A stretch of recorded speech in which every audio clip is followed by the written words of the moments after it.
Hello and welcome to the latest issue of the Fusion International Film Festival podcast. This is Dan and I'm joined by Steve. As always, it's us two that are bringing these podcasts to you. So hi Steve, how's it going? Yeah, hi everyone. Yeah, brilliant. Love doing this. We've had some really great comments about our top 5 films, and from filmmakers we know, and it's gone really well. I'm really enjoying this. So let's carry on, and I'd do these every day if we could, mate. What about you?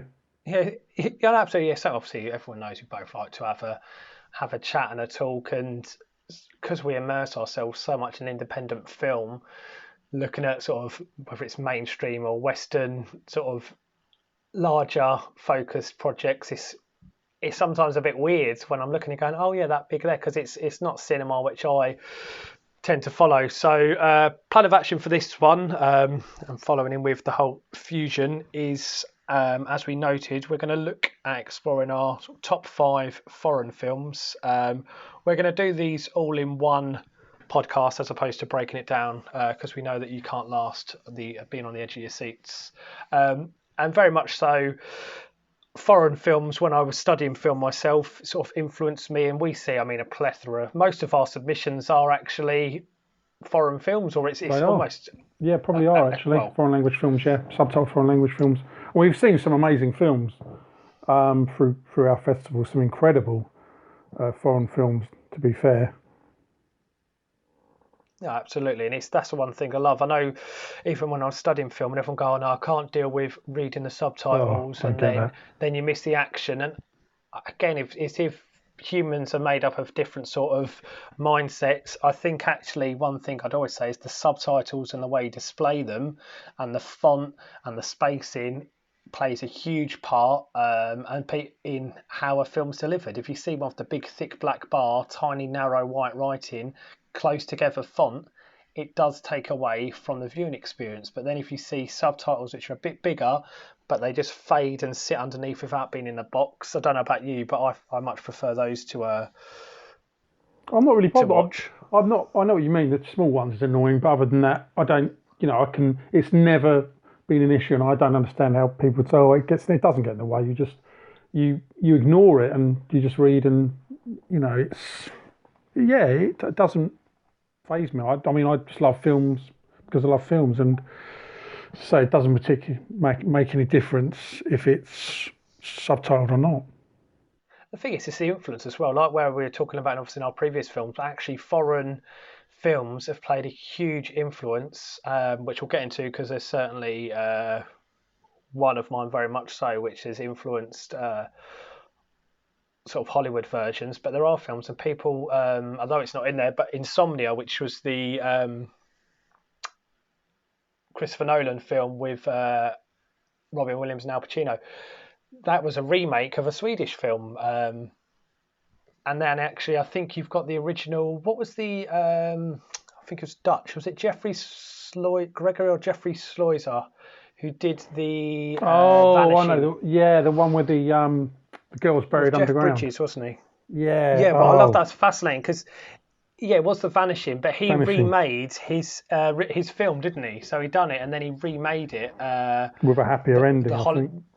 Well, the Hollywood version, didn't he? Yeah. What was the point of that?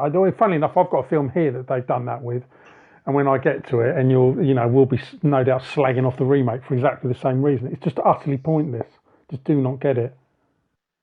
But then if it's a cash machine, or you look to try and make something for the Western audience, going for, and again, welcome people's feedback and comments, but is that sometimes the reason they're doing a remake is because they want to make it more accessible to those that aren't open to reading the subtitles? Or, right now and I haven't jumped into it, but on Netflix, Money Heist is meant to be brilliant. I haven't seen it. Yeah, meant to be brilliant, and it is. The last one I watched, and though it's not on my list, the last foreign film I watched, I did actually watch it dubbed, was called The Platform on Netflix. Not for the weak-hearted, but sort of a moral story of what you do in certain situations. Very dark, thought-provoking, and I'd say to anyone I'd watched it, and then my brother said, "Oh, I saw it as well," and we had a nice conversation. I don't think you've seen it yet, Steve. No, I haven't. No, I haven't. Definitely say to jump on it, because it's something which explores sort of human decision making. And yeah, I won't say too much. I'd like people to maybe give it a watch and let me know what they think. Yeah, cool. No, I'll make a note of that. But yeah, it gets back to what I said a moment ago. I don't understand why people say it distracts. It doesn't distract. That's rubbish. A good film is a good film. And I've never found it to be any kind of hiccup, And yeah, you said we get hundreds of films, hundreds and hundreds that are subtitle films, and it's not an issue. No. So I'll jump in first this week. Yep. Obviously, we're going reverse order from last time. So again, actually, where I was studying film, and I spent a long time looking at foreign language. So this is a film that I haven't seen for quite a while, but I remember then when I was studying it, and it is a 1995 film by Matteo Kassovitz called La Haine, which is a French film. And it was actually almost, although we'd done films beforehand, sort of the launch pad as such for Vincent Cassel, who went on to star. Black Swan? He was in Black Swan. Yeah, correct. And he's married to, although I know they're divorced now, Monica Bellucci. He was in Irreversible, which is an unbelievably powerful film. Now isn't that the one where there's a rape scene and it's really controversial? I was just gonna say I won't go too much into it, but yeah, there is. It's told in a similar style to Nolan's Memento, actually. But yeah, it was something which it's still chilling now, to be honest. So yeah, that's Vincent Cassel. I mean, so La Haine for me, even when I remember studying it, it's basically the 24-hour period in the life of three friends in the suburbs of France the day after some violent riots, and it's just them then accessing a gun and just sort of a coming of age as such tale, and how characters sort of intertwine, and the feeling of then having power actually when they then had this gun. And La Haine transfers to the hate. And I remember just when I saw it, and it's a black and white film, and I just remember when I was going through, and albeit now, and obviously although we're doing this, if I was to go back, I remember I even wrote like an essay on it and sort of the narrative and the different character arcs. But just something although there's lots of foreign films I've seen, it's one which I'd go, yeah, you know what, that is something which I can relate to. And then Matteo Kassovitz, of course, went on. He's a well-known French director and actor. Starred in Amélie as well, which may or may not make another appearance. But yeah, just obviously not going too in depth for it again, because it's whether it's level of knowledge as well, and it's been a while. But for me, La Haine is one which sticks as a sort of firm foreign language favourite for me. Brilliant. Okay, good choice. And my number 5 for me is quite a recent one, and I wanted to watch this film it came out in 2016. I wanted to watch it for a couple of years, and Channel 4 showed it a couple of years ago. It's been a couple of times. It's a South Korean horror film, and it's called Train to Busan. And I'd read rave reviews about this film. In fact, somewhere that something like 11 million people in South Korea alone went to see this. But yeah, for those who don't know, it's about a zombie virus outbreak in South Korea, and then passengers struggling to survive on a train from Seoul to Busan, where the zombies are on the train. Now, it's as much about the zombie survival as it is about class war as well, and the have and have-nots. So it's a really good indictment, or really sad indictment of the have and have-nots, and how some people are selfish and how some people are selfless.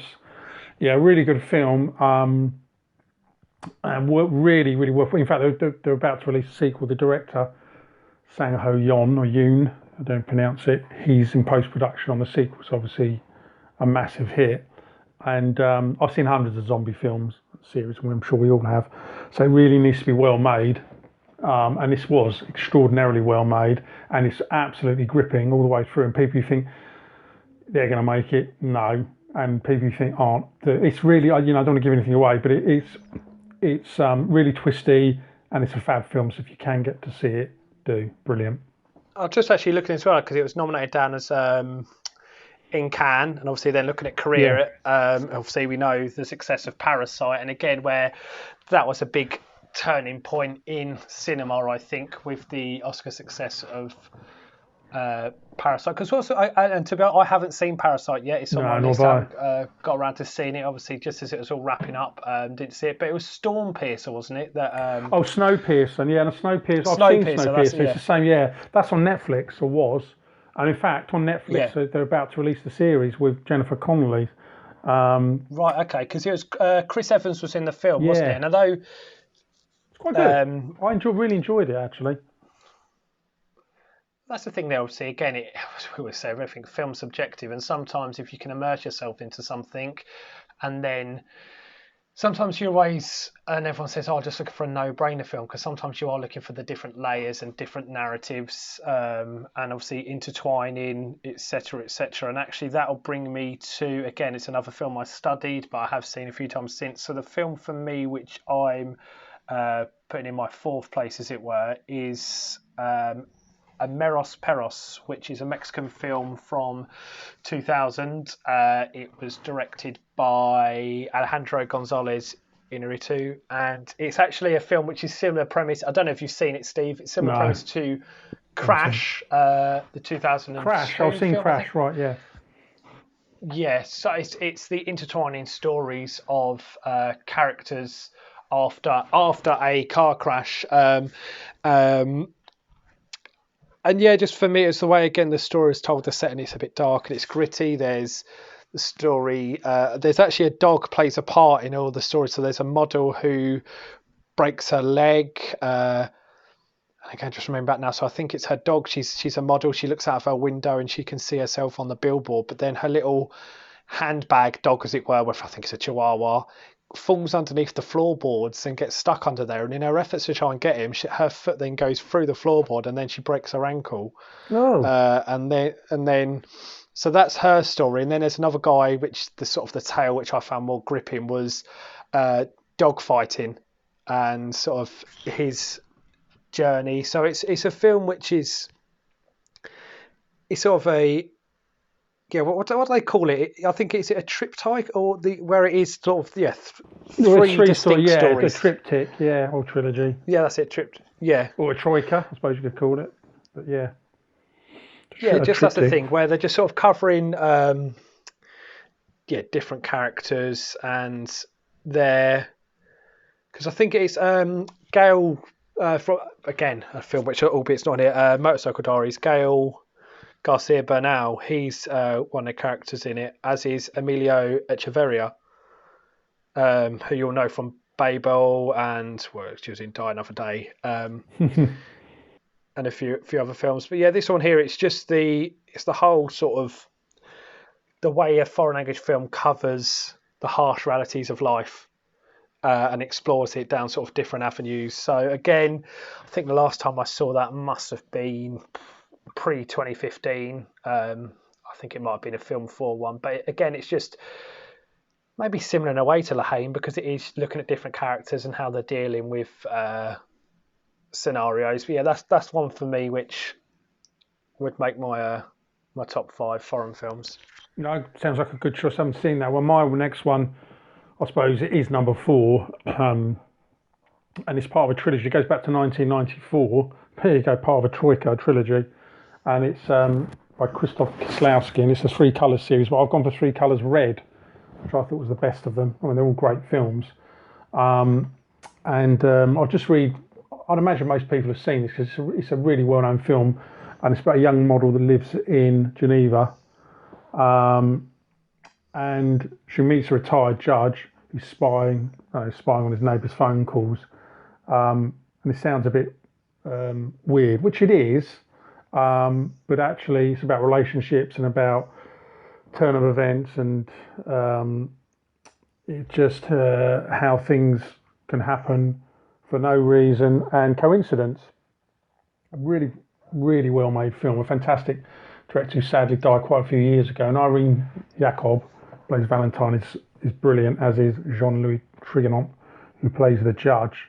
And the ending is it's kind of almost like a love story. It's about this as well, because her and this I suppose the assistant lead or supporting actor So just to jump in, you don't need to watch the other because it's a No, single no, film, isn't it? Obviously, the red, white, blue is representing the French flag. So that's I right. know the red is fraternity.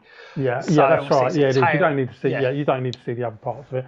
I didn't like the other two as much, but this one really for me done it, and I love the ending on it.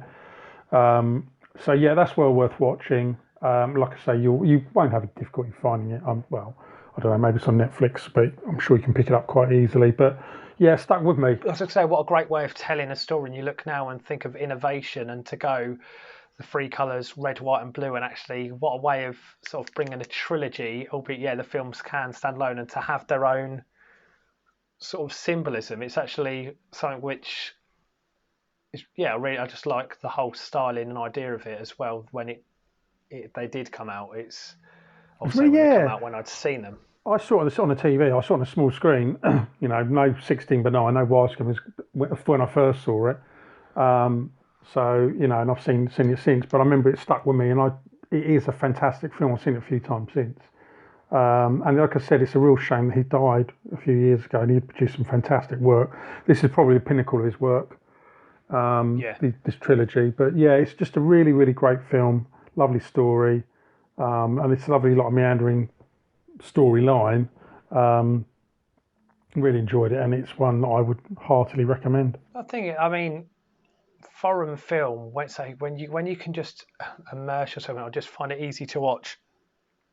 There's some absolute cracking films out there, and I'd love to have some recommendations. I mean, if you're looking at French cinema and Truffaut and Breathless and La Nouvelle Vague and obviously like studying the new wave cinema, and again that was part of the criteria Mm. and curriculum when I was again studying film at A level before I then went on. I mean, I then just looked at more the practical side when I was doing my degree, but just finding the stories and the way they're told sort of a bit more experimental, because the truth is you rarely get an ambiguous ending, although Hollywood and Western films have started to change it a little bit. But that's why people talk about films like Memento, like The Usual Suspects, like The Prestige, when you go, oh my god, they've played with the usual as opposed to the happy Hollywood ending, which is what they always call it, because it needs to be simplified for an audience. Whereas foreign films, I feel, are less inclined to make such decisions on the narrative and directing and actually take risks and do something different, and all of a sudden they then become these almost cult films. Yeah, I agree. I mean, I'm sure there is quite a few that are junk, but it seems to me that in the main, foreign films are really well made, and you don't. I get the impression they're not doing it for the money. Often they're doing it because they just want to make a great film. And I've seen it happen so many times. Like Pedro Almodovar. He's not in my list, but obviously he's made some fantastic films. And I don't think I've ever. In fact, I know I've never seen a bad film by him. It's it's quite a sea change from Western inverted commas, particularly. I mean, you could turn on Netflix or Amazon Prime, just randomly pick a film, and the chances are it's not going to be great. Whereas, Yeah. I'm not entirely sure with foreign language films, but as I said a moment ago, to me they're much more. It seem to me like more like independent films where they're trying to just be really good storytellers, and it's nice to see. It's not a case of it's not a case of saying they do things better. So no, last night I was on our obviously depending when this podcast will go out. So we're recording this on Friday, and last night I did our podcast, or not podcast, sorry, our panel webinar, as it were, with the True Media Company, and I was just discussing another webinar I'd been on where they're talking about Hollywood, and the studios are basically saying that they're not looking for quarantine or COVID-based narratives because they're going to be overrun. because they're going to be overrun, and it's not what everyone wants. They're saying actually right now it needs to be light-hearted, comedic, like after the war when there was that comedic and comedy relief, something a bit lighter. They don't want apocalyptic stuff. They don't want films which are too dark. Everyone in the world now has seen Contagion on Netflix, and obviously they make an outbreak kind of thing. And yeah, although people are at home, they're not saying don't make content. And this is going to your point of, oh, you could go on those platforms.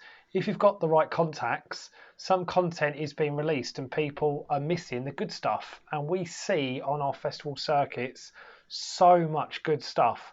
And that's why we are desperately, obviously, we both do, and Stephen as well and the team want to bridge that gap so that the content we're seeing gets the opportunity to be accessed. But that's the game of distribution as well, like elements. But I think I shared it with you that I think it was about 5 minutes long, that short film of the kid in the quarantine where he left his house, and that was well done. I mean, that was early on in the pandemic, actually, wasn't it? Quite early. Very early on. Really clever.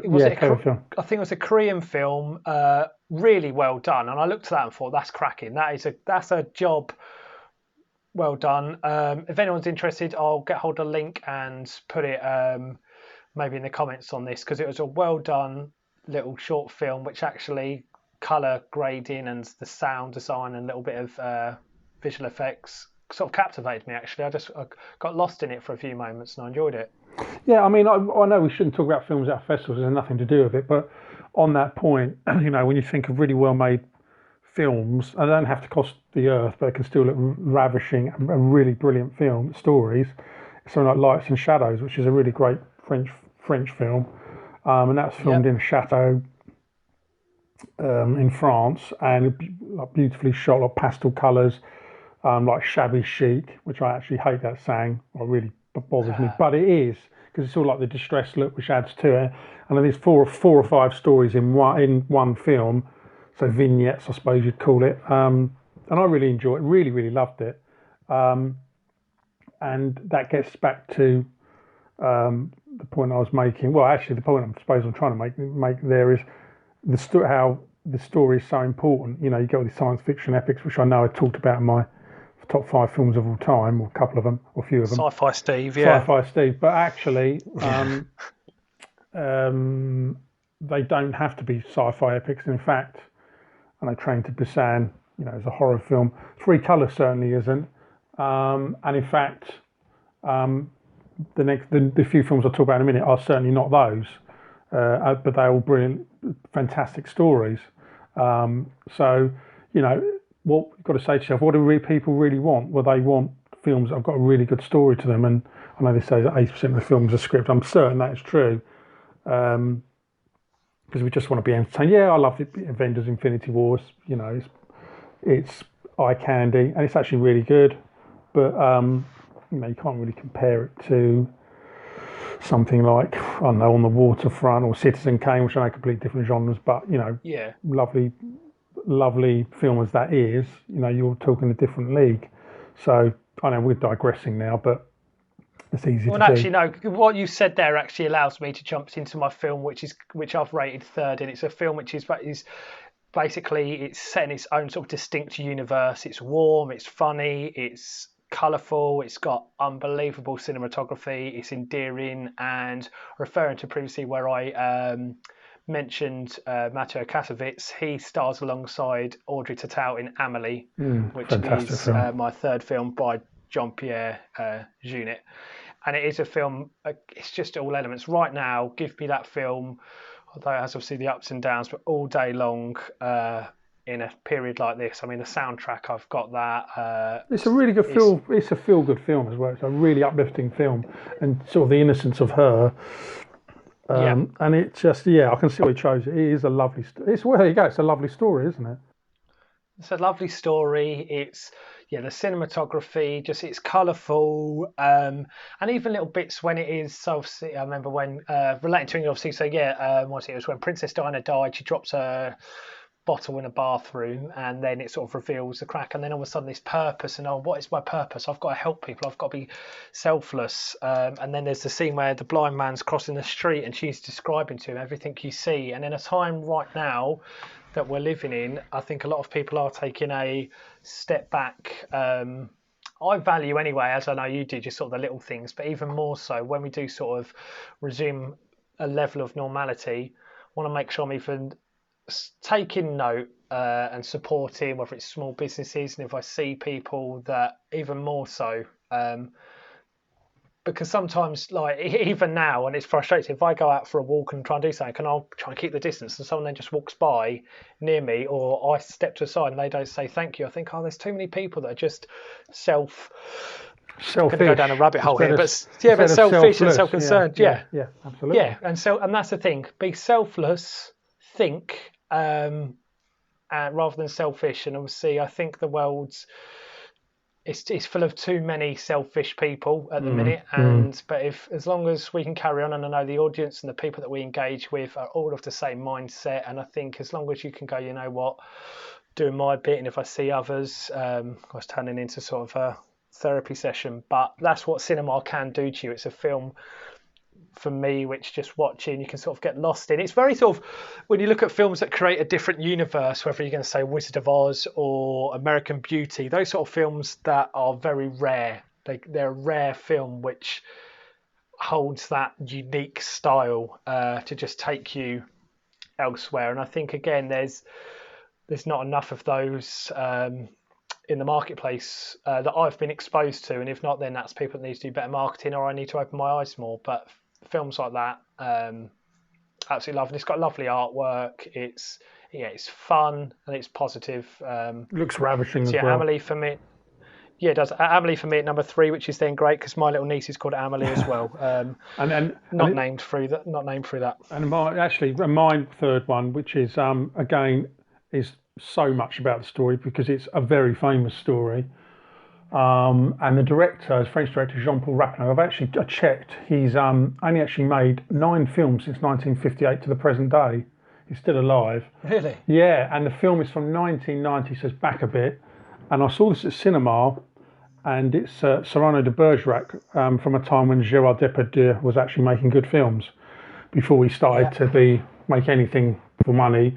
Bizarrely, give up his French citizenship, I believe, and move to Russia. He did, didn't he? Yeah. That's bizarre. I don't know what the hell was all that about. I mean, some of the films he's made have been absolute pants. I mean, wasn't he the Man in the Iron Mask? Didn't he do that with DiCaprio? And he also did the one which is famous for being one of the worst, possibly the worst film of all time, which is that one that was sponsored by FIFA, United Passions. He plays Jules Rimet, and if you... I don't even... Yeah, no, Google it and you'll see it's actually worth Googling to find out how bad it is. But anyway, film... I hope most people know what this is about, but he's embarrassed by his super large nose, and he falls in love with Roxanne, and he woos her by proxy because she likes the character of Christian, and Christian she thinks is writing all these lovely letters was actually Cyrano, and obviously that's the premise of the story. In fact, if you ever see the film Roxanne with Steve Martin, that's kind of the story, although Roxanne, Steve Martin is a much happier ending. But yeah, it's stunning film, beautifully shot. I don't really need to elaborate too much because it's a French film. It's got him in it.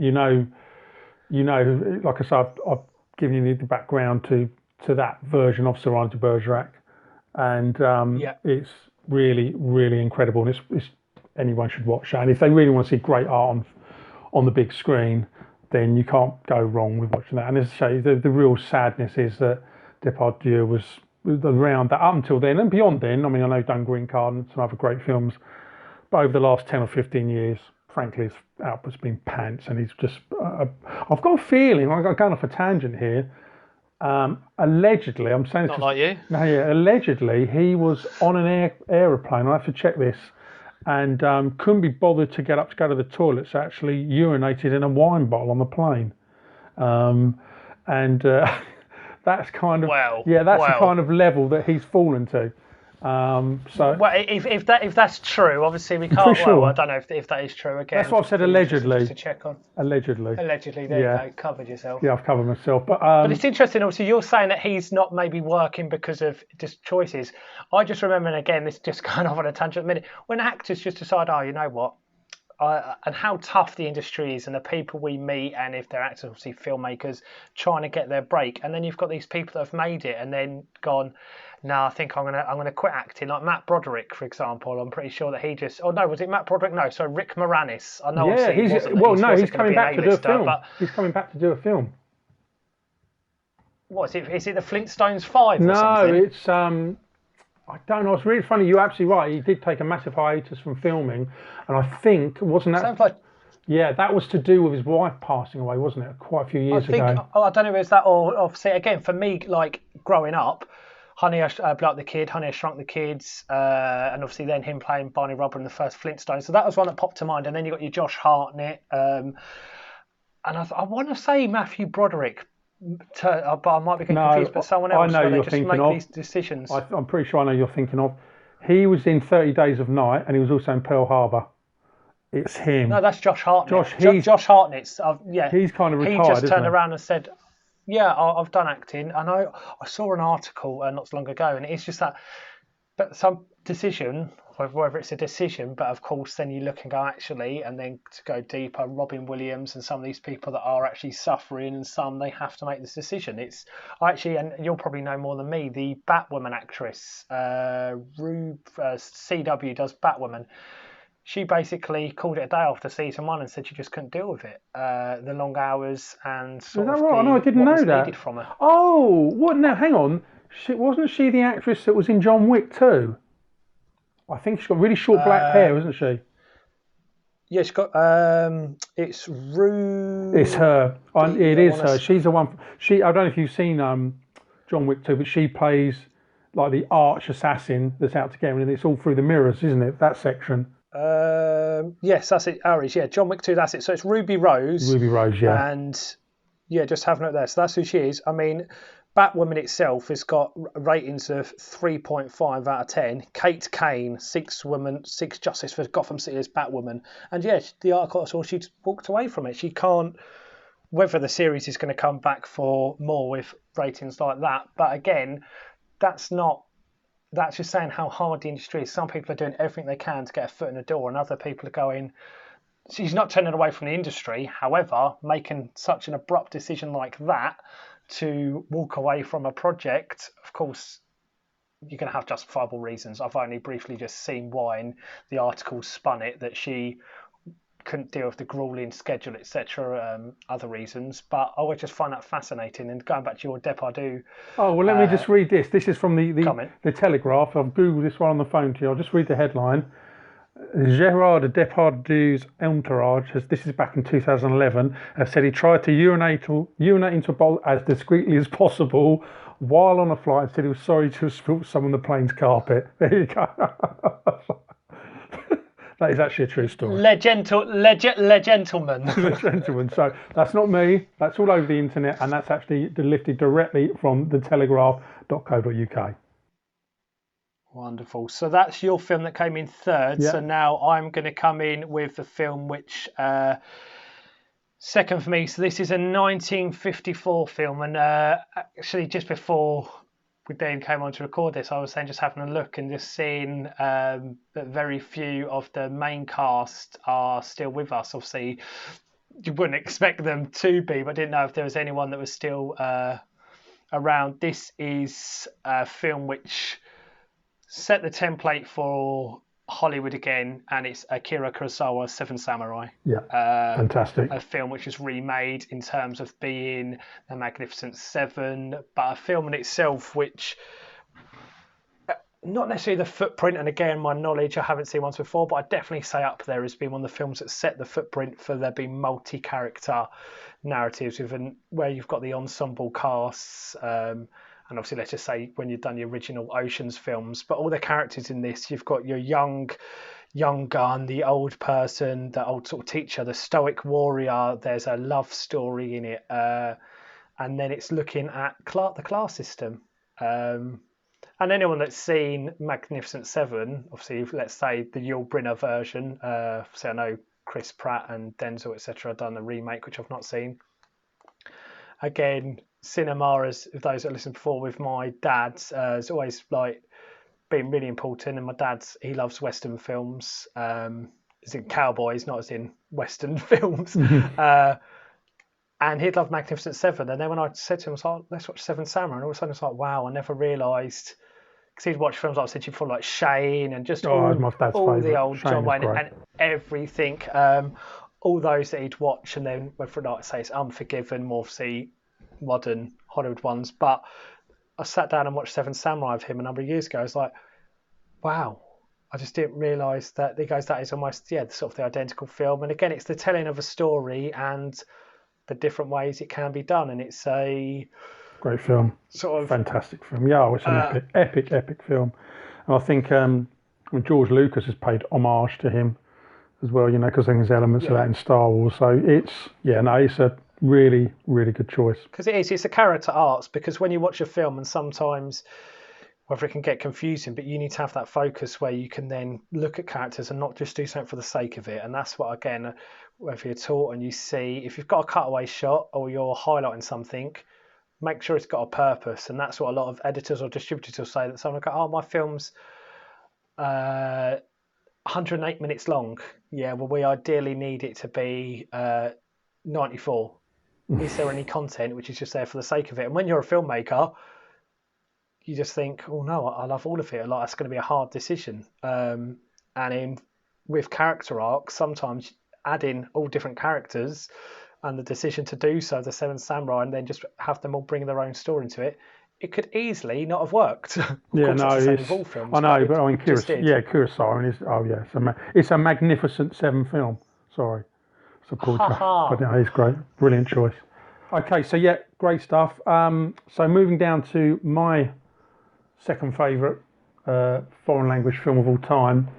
This is actually a very recent a very recent film. The film's called The Lunchbox.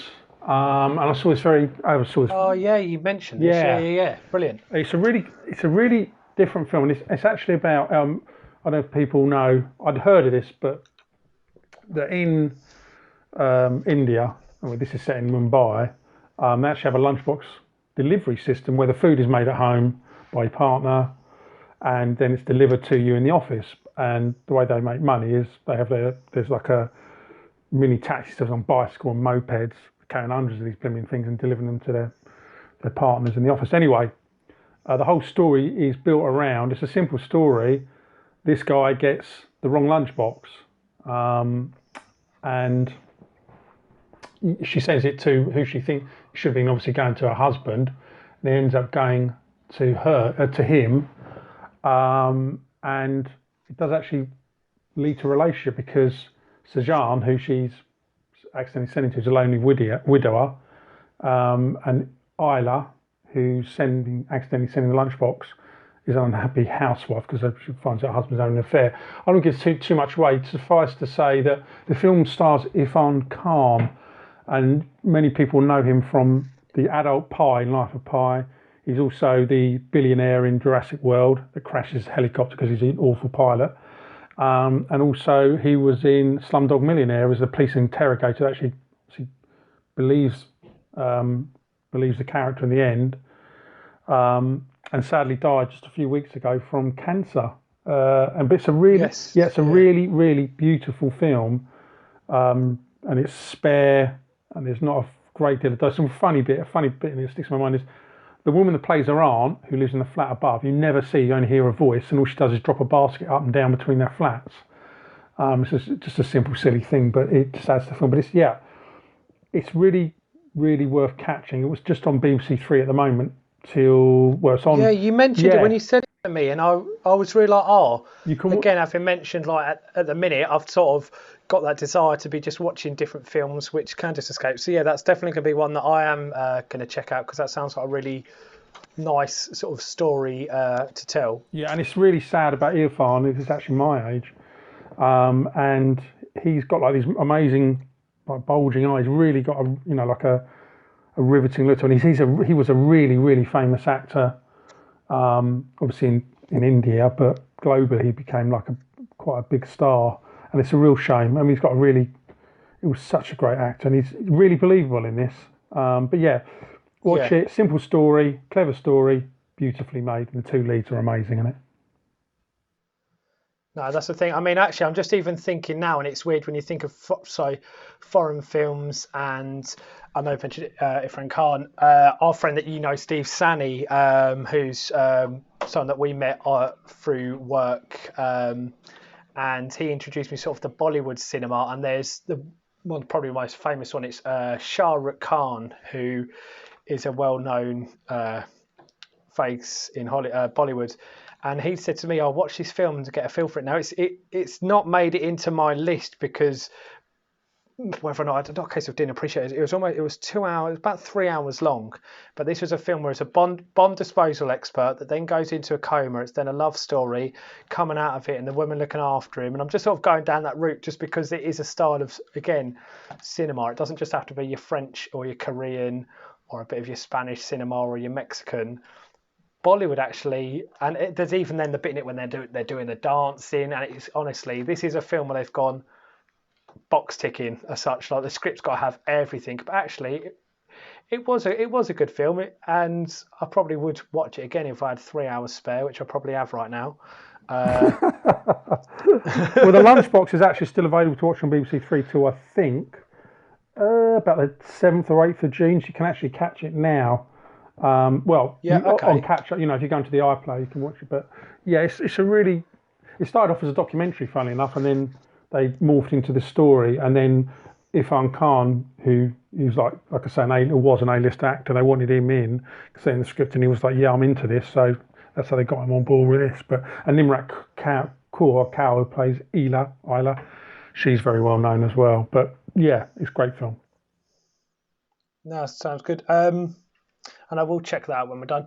It's weird because I think, and although it's not, again, giving it away, but I have a feeling what your number one film will be. So even before I now get to my number one film, just sort of omissions of like Ang Lee's Crouching Tiger, Hidden Dragon. Oh, yeah. Again, to remember, and City of God as well, which is another film which I Fantastic studied. film. And I studied an amazing film. But for me, it's a film with actually Vincent Cassel in. It is a French film. I've actually got the DVD in my hand right now as well.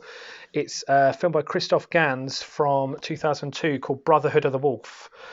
And this is actually a long film as well. It's say long film. It was back in the day when it wasn't 90 minutes. This is just under 2 hours and 20 minutes. And I do like films that sort of transport me to different places. So this is set in 1764. And I'm just going to read the back of the DVD case because I can. It was 1764 when it appeared, terrorising the countryside and claiming the lives of more than 100 people. As panic gripped the region, it was feared no one could deliver them from a bloody grip of the beast. In the darkest hour, the king sent 2 men to slay the beast. As they prepared for battle, they uncover a terrible secret. It's just a really cool. So basically, one of the actors. So you got Samuel Le Bihan, who was actually in Three Colours Red. He was the photographer. Oh right, okay. In that film, so he is the lead actor in this, and then it actually stars Monica Bellucci as well, who obviously was no longer is married to Vincent Cassel, and then it's got a great. Almost steals the show. Mark Dacascos. So Christophe Gans done The Crying Freeman, if you remember that film. Mm-hmm. Yeah. Don't know if, Mark Dacascos, he's then become more well known. I think he does one of the Master Chefs or one of the Iron Chef programs, I think in Australia. But he plays this character in a film called Mani, and he's sort of a mute Indian. He puts on the war paint and he just sort of wears a loincloth. But this is a blend of sort of martial arts, dark horror, and that community feel. And again, sitting and watching it, getting lost in the film. I remember sort of the artwork itself has always gripped me. And there's an amazing fight scene where Mark Dacascos' character comes up against sort of 20, 30 different people, and he's then fighting them off. So it's the choreography element. But again, I think for me, it's just the setting and the blend of narrative, two unlikely people being friends, sort of the slight romance, and then Vincent Cassel plays a great part in it as well. Don't believe it's a film you've seen, but I'd definitely say to give it a watch because it then has sort of got that slight twisty element at the end as well. Yeah, no, I haven't seen it, but that's one I'm definitely going to catch up. No, it sounds like a great choice. I'll 100% check that one out. But that can't. It's weird, and I say it's not a. So I was just going to say it's not a case of, again, as we've always said, oh, this like we just said with City of God and obviously Motorcycle Diaries and other films that are better. It's just again, it's a preference, and this is one which I just remember when I saw, and I've always just got like that is. I don't have many foreign language films on DVD, but this is one that I've got, and yeah, I just like it where it can sort of take you to a different place. Yeah. So where are you coming in at for number one? Well, with number one, we talked about remakes and how pointless and terrible they can be. And Are you about to talk to me about an octopus? yeah, well, yeah, the film is Old Boy as number one. And what on earth was the point of remaking this film? This film I know. is an epic Yeah. piece of filmmaking. And I saw this around a friend's house. I had no idea what it was the first time I've seen it, the first time I saw it, and I was gobsmacked by the octopus scene. Everyone knows about the dreadful twist at the end with the girl and him. The incredible fight scene, which is that tracking shot at the bottom of in the corridor with the lifts, with him with a hammer. It's so many great things. How unhinged he becomes, the madness, being locked away for 15 years, the acting. Chan Wook Park and God knows where he got this idea. Of such a brilliant example of how brilliant Korean filmmaking is. And I will But he didn't do many films though, did he? He didn't do. I don't think he went on to like have the same sort of level of success or do many, because that was Old Boy was what, 2002, 2003. Yeah, he's done one called The Handmaiden, which is everyone was raving on about, which is a remake of Fingersmith, or from the story the thing, which was a book by Philip. Oh, I can't remember. His name will come to me in a minute. The same guy that wrote, I believe. Do you know his name?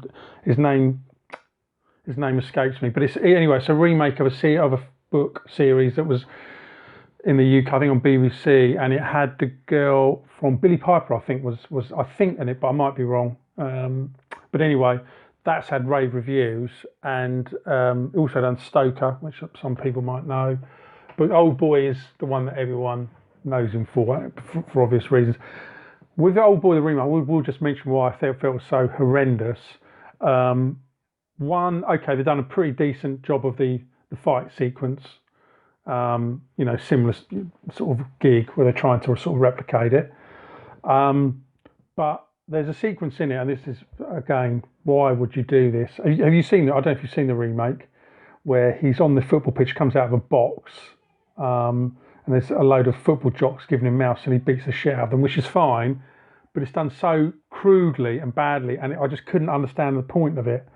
And that, to me, was the epitome of why you shouldn't have why would you remake Old Boy? The film is absolutely fabulous from start to end. And Well, it goes to that question. The reason they've done it is money and for the Western audience, as far as I'm concerned, because they're thinking everyone's going, oh, what about this film? And they've gone, well, tell you what, let's do it and make it more accessible. Yeah, maybe. But all it does is drive people for two things. One is, why would you do it? And secondly, if you haven't seen it, go and watch the original. In fact, only ever watch the original. It's a bit like remaking Psycho, which I know they've done shot for shot, but I just don't get it, Dan. It's just beggars belief, because there's no need. Absolutely no need. And you've obviously seen Old Boy. It's it's just it is unforgettable, yeah. Because the octopus, that was a live octopus, wasn't it? Yeah, that's the thing. That's what they always say. They're like, it's a film you need to see, but if you've got a weak stomach, pull yourself together. Oh God, that sequence! Oh my word! But the terrible, despairing twist at the end, and why he was incarcerated for 15 years, when it all comes to a head, is just jaw-dropping. And he's, like I say, he's descending into madness, really. I think one of the final shots is him just laughing continuously, I seem to remember, because it's like it's just gritty and sort of gritty. and just sort of that raw emotion as well, isn't it? Which is, again, it's a story, a very engaging story. Like when the film finishes, you don't just sit there and go, "Oh, I'll make a cup of tea now." You just sit there and go, What the F was that? Yeah, so that's the thing. So I know there's a fair few films which people, I think is it 8.5, and say mentioning Crouching Tiger, Motorcycle Diaries, and all sort of these different films. Which, I mean, I actually enjoyed Motorcycle Diaries, which is again Gail Garcia Bernal doing the sort of journey which Che Guevara took before he sort of became who he was in essence. Yeah, before he Lots of obviously different. before he decided to team up with someone that decided they'd like to live in Cuba for most of their life. Yeah, I've seen it actually, and I've also seen some of the others you mentioned. But yeah, Motorcycle Diaries it's a great film. And I was thinking it was quite difficult to do, like it always is with these foreign language films. Because actually, as I speak, I can think of others. I think, oh, maybe I should have included that one, but where does it end? You know, you just got to draw the line somewhere. yeah. I only feel bad on this one in terms of, and again, obviously we said, oh, we're going to do foreign language, and say for the other films, it's easier to remember elements, and then that's where it's not disrespecting the film, but obviously although we've covered these, but a bit then longer and a bit of more of a refresh, go into more depth into each of them, like we'd done previously. But I think going forward, and we've got the plans of this top 5 element, and I know Stephen, who everyone obviously knows at the festival, is keen on us to sort of talk about, I think, sound design, and then, which I know you'll love, and then look at soundtrack. And just sort of, it's something which is just keeping us putting out some content. People are sort of getting a bit of an insight into us, and those that are missing us at the festivals and the waffling we do, they get to top up on it here. So it's win-win. And films can be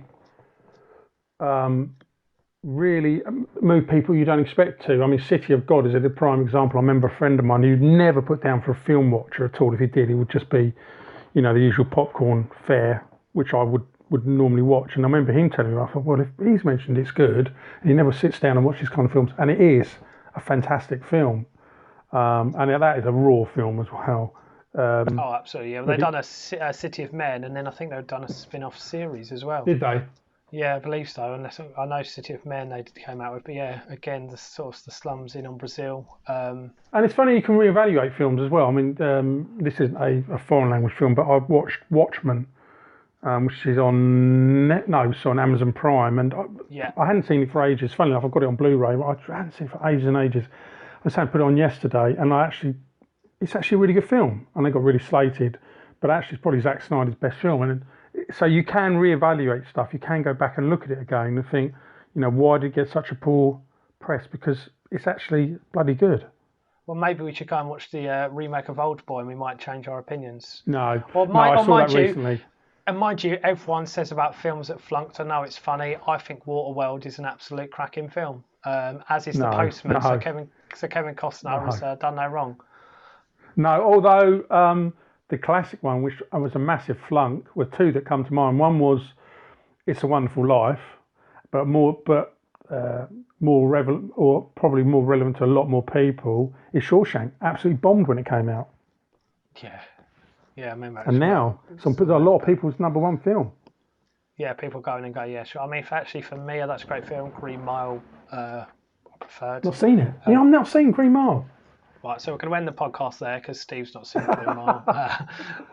No, in fairness, we are going to end the podcast there. So thank you for joining us, and hopefully you're all keeping safe and well. Those of you that may obviously be following us, we did make the announcement that we've postponed our Brussels Festival this year, but already got the dates set, so it's just a festival. The submissions will be closing by the time, so the submissions have closed by the time you'll be listening to this, and the festival will be taking place in August next year. We hope everyone keeping safe and well, and we're definitely keen to actually get some guests involved in the podcast. We just want to work out the tech side of it to make sure that we sort of can take control of it, and it's not putting too much sort of effort on you guys in order to get microphones and bits set up. But yeah, do drop a comment on whatever platform you're listening to this on, whether it's the share on Facebook or on YouTube, or reach out to us via our website if you're listening on SoundCloud. But yeah, reach out to us. We'd like to have some conversations with you wherever you are in the world, as long as it's on a decent time zone, because I don't like getting up too early.